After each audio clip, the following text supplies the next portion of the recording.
My name is Esteban. I was sort of the lead director, I guess, on the project. Sort of organized everything, did a fair share of color and in-betweens, also the digital aspects, and just try to compile everything on my end for Toby.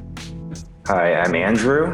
I am a longtime friend of Este's. He brought me on this project, and I guess my title, would you say it's like animation director or lead animator? You're probably the key guy. Yeah, it was the key guy. Whatever. All right, yeah. Key guy. Yeah. The key guy. No, I also did what I could to sort of integrate a lot of the design aspects of the character that we animated, and yeah. Yeah, for me, like, especially on this project, like, I think Ralph Bakshi was a huge influence. You know, he's the guy that did like the Lord of the Rings and, you know, American Pop. Like, I have a cell of his in the background. I'm like, and he's like probably one of my favorite American animators. He's just so bold and like combining mediums together. Like, he'll have straight up like live action, you know, on top of animation, and just it looks so gritty. It looks maybe like even a bit unpolished, but like it's so it conveys such like an impression to me, you know, and his boldness to kind of go after that, you know, especially now, like, you know, with animation, it's all trying to be so refined and shiny. Like 3D is trying to be so shiny now and perfect looking. It's just like, you know, to see some grit and to see some like conflicting mediums together and you know, trying to hash it out, to me is a lot more exciting. And my influence on this was hands down Richard Williams, the man, the myth, the legend. We're talking Roger Rabbit. I couldn't look at this project and not think Roger Rabbit, honestly.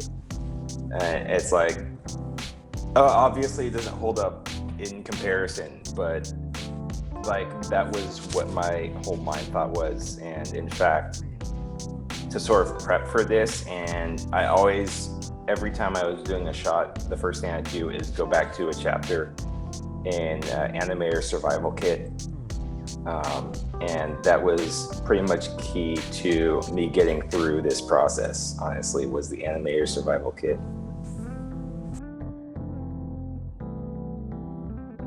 yeah, so I mean, we basically get the shot schematic kind of from Utopia, and then we sort of found a way to kind of figure out what the monster was doing. You know, Andrew had a lot of freedom, you know, which really shows to kind of do what he wanted with the character. And yeah, he would do it all like frame by frame, you know, on paper. Majority of the shots are traditionally done. There are some digital shots in there. They're entirely digital that weren't conceived on paper, but yeah, then you know, he passes it to me. I get it, you know, colored and maybe do a few touch-ups or in-betweens, and then we pass it to you, and then you know, it's on a green screen background, so you're able to actually, you know, just kind of crop them out of there and composite them directly onto the footage. It's pretty crazy.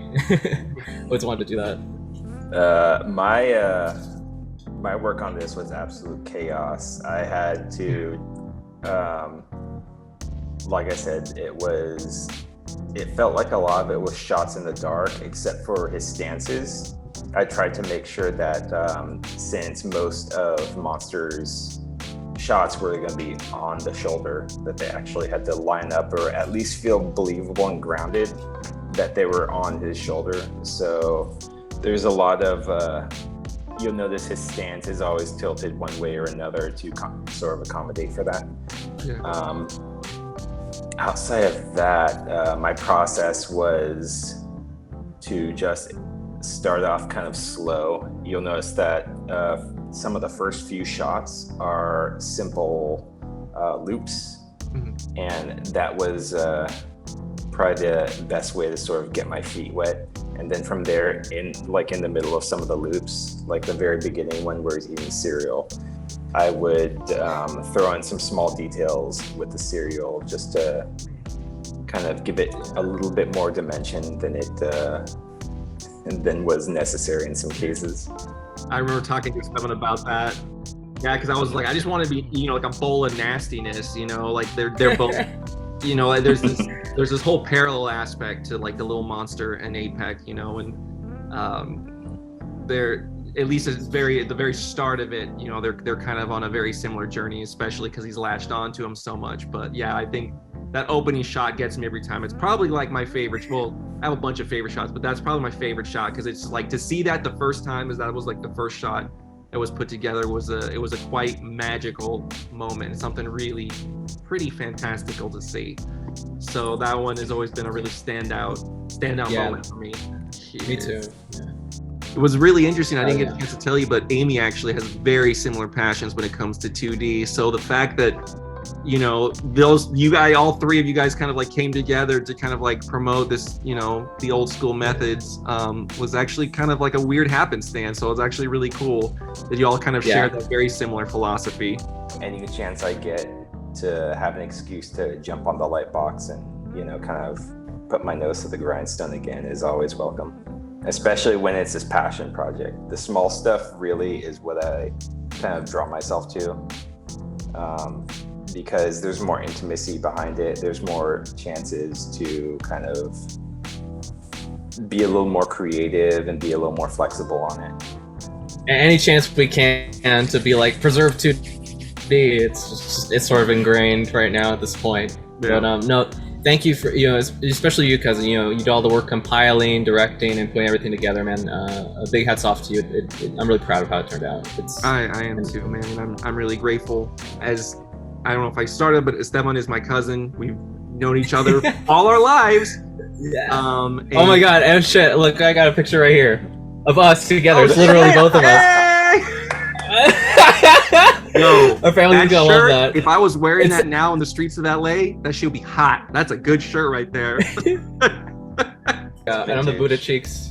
Buddha baby. Like, this is here by total coincidence. I didn't plan this at all. This is just like chilling in our uncle's room. So right now. I love it. So, you know, I got to see Esteban when he was first starting out with animation, and you know, to kind of see that where he's grown, the friendships and the connections that he's made, and what he's built for himself has been nothing short of inspiring. And getting the chance to work with you and make something together is something I hope that we can do more of, because it was a fucking blast. So, you know, I have nothing but praise, and very grateful to you and Andrew. Thank you guys so much.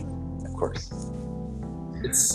We've come such a far way. It's like surreal. Like I was asking Toby to like do voices for me on like little like crappy like pre-made sprite animations. I'm like, Toby, and Toby always gave like 100% and always like supported my stuff. And so it's like it's an honor to like, we're both deeper in our fields now. We can just really make something kick ass. So I'm really happy about it. Oh yeah. Well, gentlemen, thank you so much for taking the time to do this interview. As I've said before, thank you again for all the work that you've done. I'm super excited for the premiere. I can't wait for people to see what we've managed to put together, and I really hope that they are as blown away as I was the first time I got to see the whole thing. So thank you guys again. Of course. Of course, man. Always here for family. Hopefully we can chat again and work again soon.